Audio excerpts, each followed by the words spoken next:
doon sa mga magluluto, lalo na yung kaldereta nga, hindi ko alam ang gagawin dyan.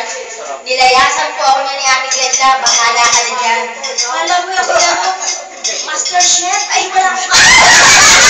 Ala, pinagsama-sama ko lang yan. Parang gusto mo masok ka bigla doon. Pinagsama-sama ko lang po yung mga reklamo. Sabi daw, wala po akong alam dyan. Yan, yan po, yan. Naubos naman po sa awa ng Diyos. Ubus sa isang